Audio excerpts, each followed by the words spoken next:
Bizdə Əhl-i-Beyt baxışı fərqlidir. Bəs Hüseyn Yeziddən əfsər idimi? Və belə bir sual gəldi. Kərbəla hadisəsində günahlar kimlərdir və ya kimdir? Salam aleyküm şeyx. Və aleykum salam və rəhmətullah və bərəkət. Allah sizə bərəkət versin.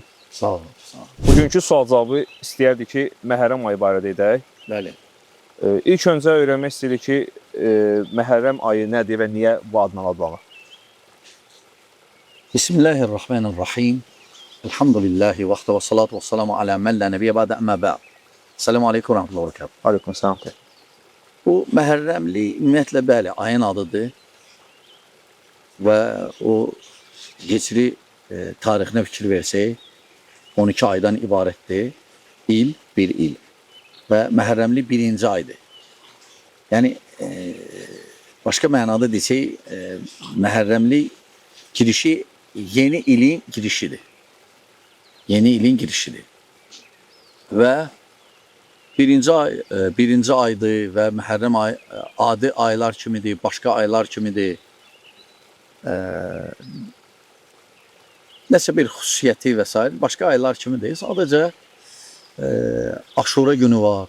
Aşura günü bu ayı fəzilətləndirir. Və Peyğəmbər sallallahu əleyhi və səlləm bu ayda orucu çox tutardı günlərin. Çox günlərin oruç tutardı. Və salam bu kimi. Nəsə qeyri-adi başqa nəsə İslamda, Quranda, sünnədə, Peyğəmbər sallallahu əleyhi və səlləm səhih hədislərində nəsə qeyri-adi bir şey yoxdur bu ayda. Bəli. Həmçinin soruşulur ki, bu ay İslam aləmində, xüsusən sələflərin qatında necə dəyərləndirilir, necə istifadə olunur bu aydan? Bu ay adi aylar kimidir. Sadəcə yeni il başlanğıcıdır. Bu ayla başlayır.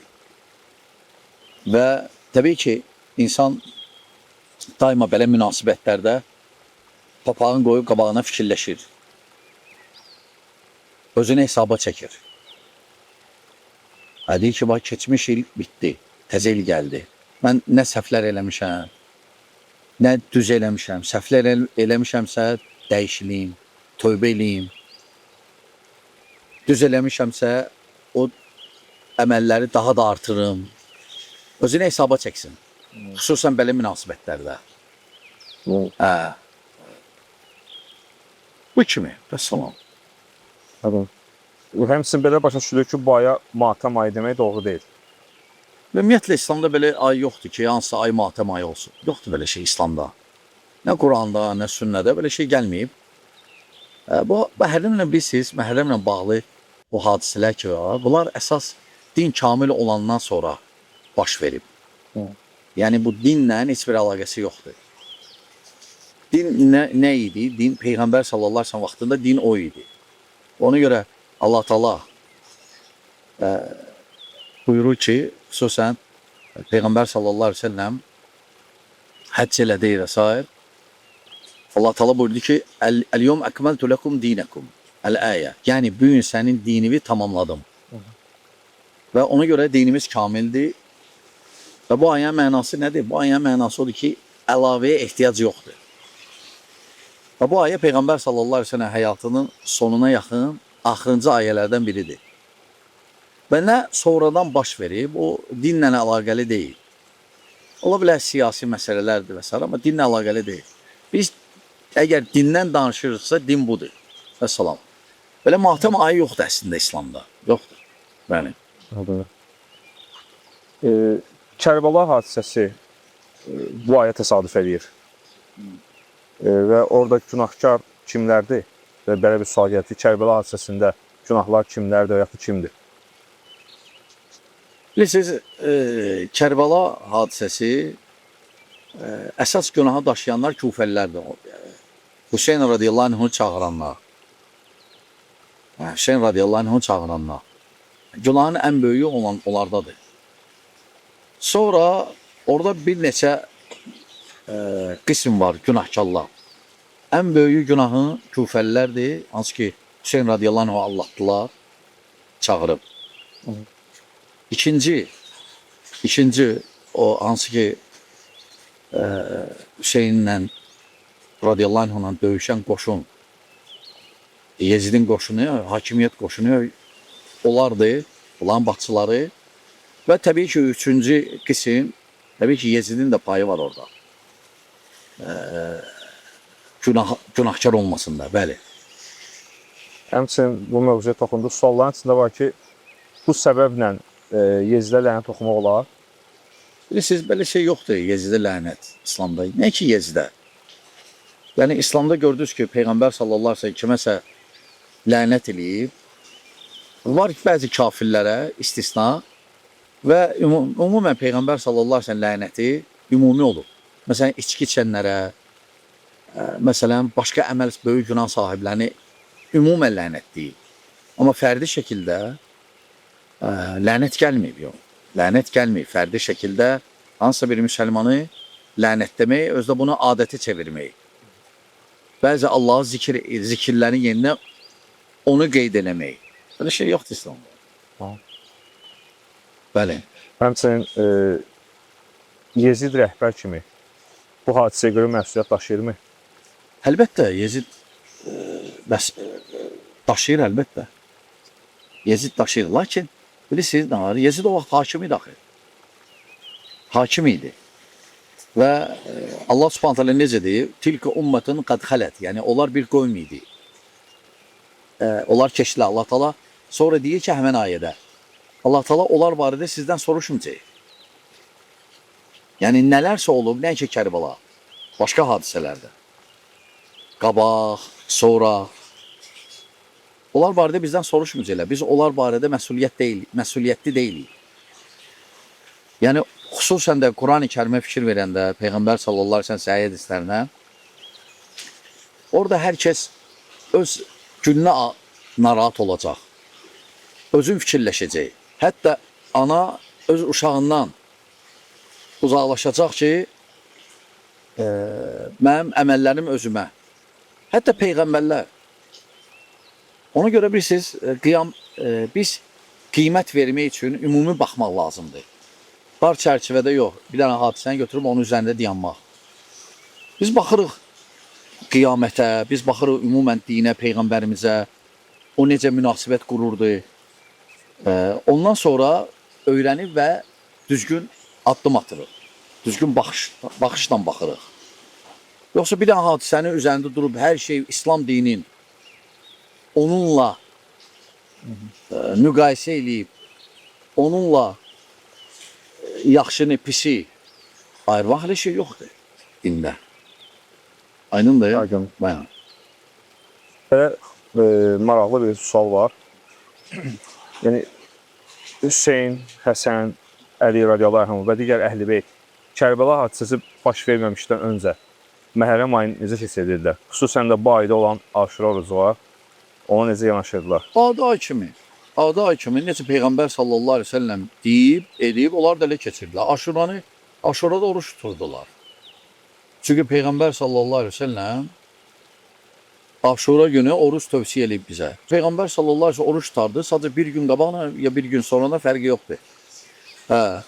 Və təbii ki, aydındır ki, Peyğəmbər sallallahu aleyhi ve sellem tutanda, tövsiyə eləyəndə Əli radiyallahu anh o da tuturdu.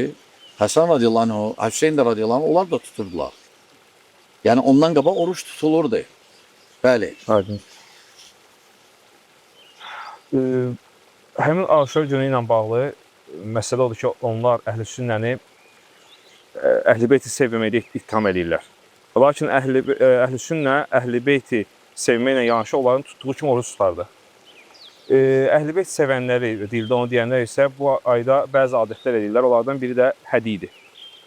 İzləyicilərdən bir sual verir ki, bəs yaxşı ilk hədiyi Əhl-i Beytdən kim pişirib ki, bu bizim günümüzəcən gəlib çıxıb? Elhamdülillah, bilirsiniz, hədiy əslində yoxdur belə şey İslamda. Təbii ki, bu adətdir. Hansısa bir məzhəbin adətidir. İfrat nəticəsində, ifrata varmaq nəticəsində müəyyən əməllər çıxıb. Yəni, dinlə belə şey yoxdur. Yəni, dində gəlməyib ki, hansısa münasibətdə nəyisə pişirmək. Nəyisə pişirmək. Bir dənə gəlib Ramazanda, oruz açanda xurman açmaq, sun açmaq və s. Amma hansısa bir münasibətlə bağlı nəyisə pişirmək, o adətlər damısı. Bu bir. İkinci bilirsiniz, elhamdülillah biz Əhl-i Beyti sevirik. Kim desə ki biz Əhl-i Beyti sevmirik, yalan danışır. Bu birinci. İkinci, sadəcə biz fərqlənirik bəzilərinə sevməkdə.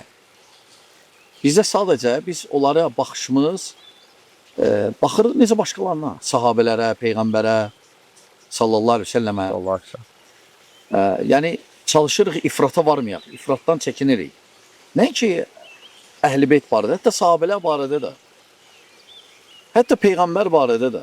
Peyğəmbər sallallahu aleyhi ve sellem görmürsünüz nə deyir? Deyəndə deyir ki, deyir, abduhu və rasulu.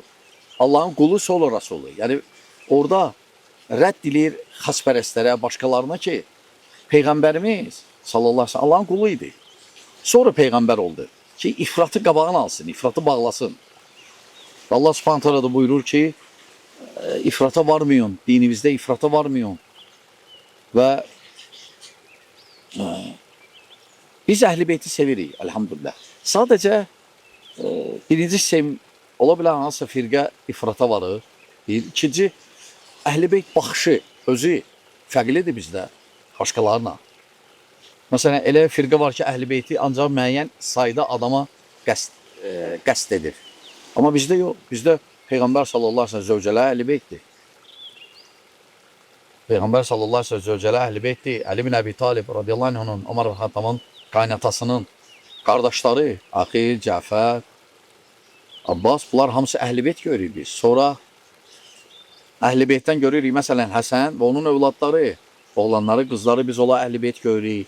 Hüseynin radiyallahu anh'ın, məsələn, övladları, oğlanları, qızları biz ola Əhl-i Beyt görürük. Məsələn, Zeynəl Abidin və ya məsələn, Baqir radiyallahu rahimehullah və ya Cəfər Sadiq rahimehullah, onların övladların, qızların, oğlanların biz Əhl-i Beytdən görürük. Bizdə Əhl-i Beyt baxışı fərqlidir bəzilərindən. Ona görə siz qardaşlar, biz Əhl-i Beyti sevirik. Kim deyir ki biz sevmirik, yalan danışır. Yalan deyir, bizə böhtan atır. Sadəcə ola bilsin, onlar kimi ifrata varmırıq. Onlar da o cür ifrata vardıqlarına görə bizim sevgini sevgi saymırlar. Amma bu onların öz işləridir də. Biz Əhl-i Beyti sevirik, sadəcə Əhl-i Beytə baxış da bizdə fərqlidir. Biraz. Bəli.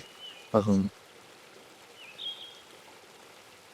Bu ayda xüsusi ehsanlar, qurbanlar, belə bir şey varmı? Yoxdur belə, hansısa xüsusi ibadət, yoxdur belə şey. Adı aydır, sadəcə bir dənə Aşura günü var, o da oruc.